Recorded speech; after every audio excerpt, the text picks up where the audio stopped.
मैं या एक क्षण के लिए भी नहीं रुक सकती। इतना अपमान तो मैं अपनी शत्रु की भी नहीं कर सकती हूँ। मैंने अपना सामान बांध लिया है, मेरे शेरगढ़ जाने का साधन मंगवा दो। माँ,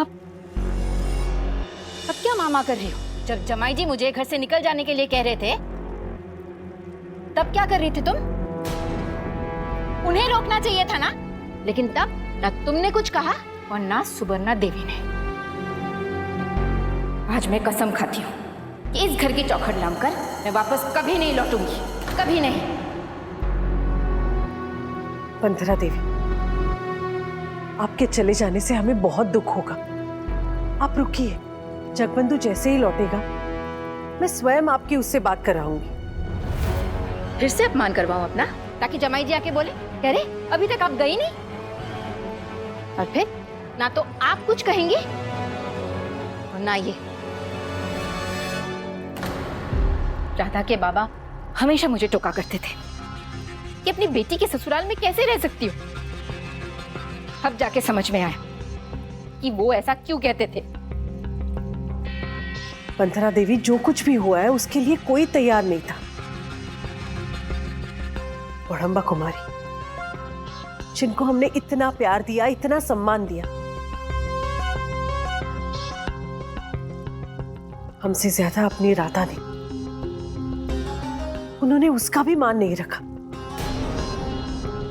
मैं जानती हूं जगबंधु जरूर समझेगा, उसे अपनी भूल का एहसास होगा। नहीं, नहीं होगा, नहीं होगा जमाई जी को कोई भी एहसास। अरे क्यों नहीं देख पा रहे आप लोग? जमाई जी उस लड़की से वशीभूत हो चुके हैं, उस लड़की के मोह में पड़ चुके हैं। बस कीजिए बंधरा देवी, बस कीजिए। मैं जगबंधु को जानती हूं और आपसे बेहतर जानती हूं। वो कभी ऐसा नहीं कर सकता और मुझे पता है राधा भी ये बात मानती है। भगवान करे आप दोनों का ये विश्वास ही सही साबित हो, क्योंकि अपनी बेटी का घर उजड़ते हुए मैं भी नहीं देखना चाहती हूँ।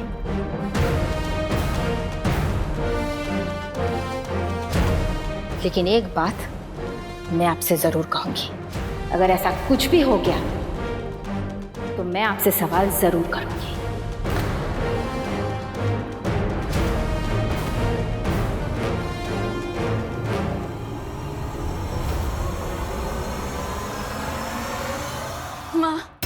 माँ मेरी बात तो सुनिए। माँ, बक्सी जी आपका बहुत सम्मान करते हैं, आप रुक जाइए। थे, अब नहीं करते। और एक बार जो मैं फैसला कर लेती हूँ, मैं किसी के लिए भी नहीं बदलती। देखो राधा, मैं तुम्हारी माँ हूं, तुम्हारा बुरा नहीं चाहूंगी और ना ही जमाई जी का। लेकिन अफसोस, बुरा होते देख भी मैं उस बुरे को रोक नहीं पाई। माँ, बक्सी जी के आने तक तो रुक जाइए। क्यों? किस लिए? ताकि उनके साथ उस लड़की को आते देख सको? इतना अपमान सहने की अब क्षमता नहीं है मुझ में।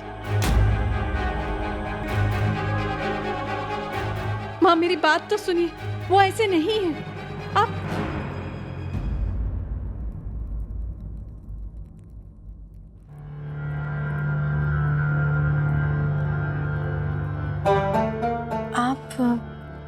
आप कौन? आप राधा उप्पा है ना?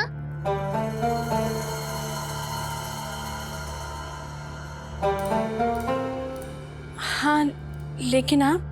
मैं मोहन हूँ, कल्याणी उप्पा का छोटा भाई। उप्पा ने आप सबको मेरे बारे में बताया तो है ना?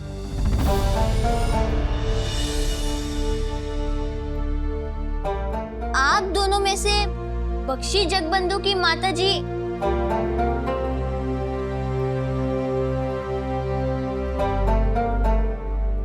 आप है। मैंने सही पहचाना?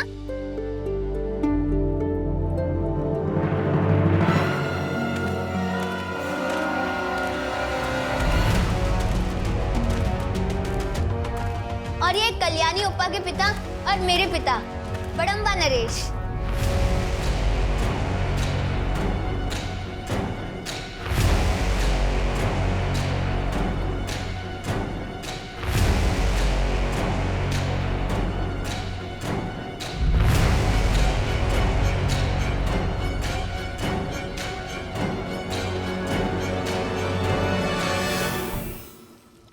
जब से बाबा यहाँ से लौटे तब से उन्होंने कहा कि मेरी एक और बहन मिल गई है। वैसे मैं आपसे कब से मिलना चाह रहा था, इसलिए जब बाबा ने कहा रोडंग चलने के लिए तो मैंने उनको तुरंत हाँ कह दिया। वैसे मुझे आपसे एक बात पूछनी है, क्या कल्याणी अप्पा को मेरी याद आती है? कभी आपसे कुछ कहा उन्होंने? नहीं तो मैं उनको चिढ़ाऊंगा कि मुझे अब राधा अप्पा मिल गई है और कल्याणी अप्पा यहाँ रह सकती है। मैं राधा अप्पा को साथ लेकर जा रहा हूँ। बोलिए ना, याद आती है उनको? बोलिए ना। हाँ। वैसे सच कहूं तो आपसे मिलकर ऐसा बिल्कुल नहीं लग रहा है कि मैं आपसे पहली बार मिल रहा हूँ। वैसे बाबा आपको बहुत मानते हैं, कहते हैं कि आज मैं जीवित हूँ तो केवल राधा बेटी की वजह से। और सारे रास्ते वो यही कहते आए हैं कि राधा ने मेरी जियो को बहुत अच्छे से रखा होगा, एकदम अपना समझ के। वैसे कल्याणी अप्पा का कमरा कौन सा है? मैं अभी जाके उनको ऐसे चौंकाऊंगा कि गिरी पड़ेगी। बोलिए ना, कौन सा कमरा है? बोलिए ना।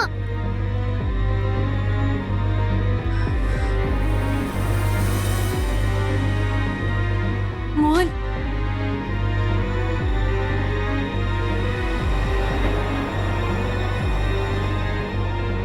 मैं क्षमा चाहता हूं, बिना कोई सूचना दिए यहाँ चला आया। सच कहूं, अचानक इच्छा हुई अपनी जियो को मिलने की। इतने दिन रहा भी तो नहीं हूं उसके बिना। सुवर्णा देवी, आपको और राधा बेटी को कष्ट दे रहा हूं, पर एक पिता का अपनी बेटी के लिए प्यार आप दोनों समझ पाएंगी। जी जी बिल्कुल। इनसे पिछली बार भेंट नहीं हुई थी। ये राधा मणि की माँ है। राधा के साथ कुछ दिन यहाँ रहने आई है। अच्छा, धन्यवाद हमारे कि आपसे मिलने का अवसर प्राप्त हुआ। इतने अच्छे संस्कार दिए हैं आपने अपनी बेटी को। जी बाबा, बाबा, मैंने पूरा रोडंग देख लिया, लेकिन कल्याणी ओप्पा कहीं नहीं दिखी। क्या? और बख्शी जगबंधु जी भी नहीं दिखे।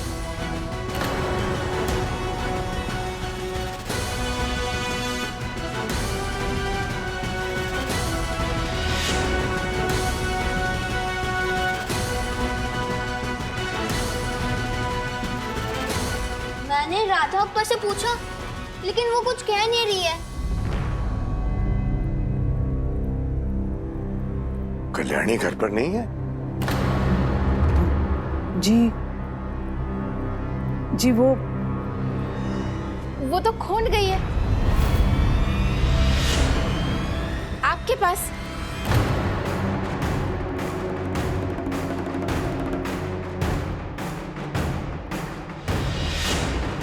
आप दोनों से मिलने, और आप लोग यहाँ चले आए? अकेले? अरे नहीं नहीं, जमाई जी उन्हें अकेले कैसे जाने देते? वो तो साय की तरह उनके साथ ही रहते हैं। ओहो, ये क्या हो गया? ओप्पा और बख्शी जी वहाँ और हम यहाँ। अगर घोड़े थके हुए नहीं होते तो कौन के लिए मैं अभी प्रस्थान करता। पर कहीं ना कहीं इसमें ईश्वर की इच्छा रही होगी। वो चाहते हैं कि मैं आप सबके साथ थोड़ा समय बिताऊं।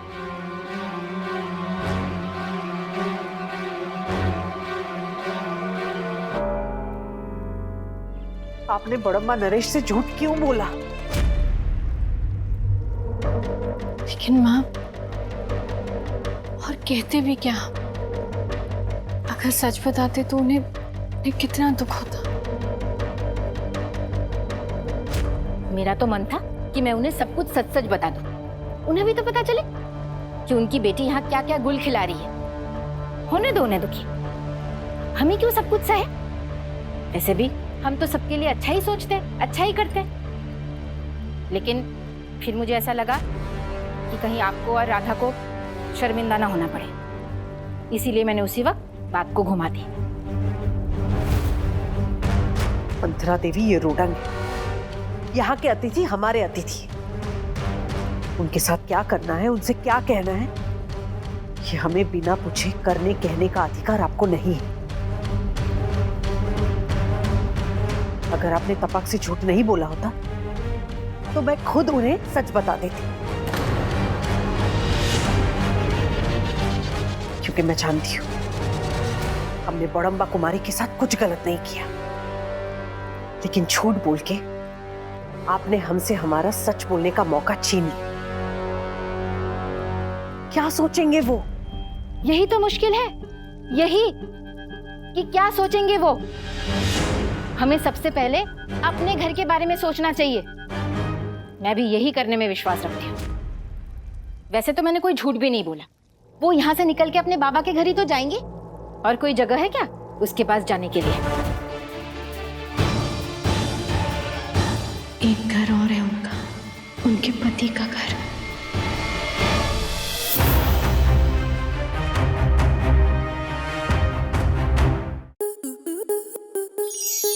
स्टार प्लस के ऐसे ही और बेहतरीन लम्हे देखने के लिए सब्सक्राइब करें हमारे YouTube चैनल को।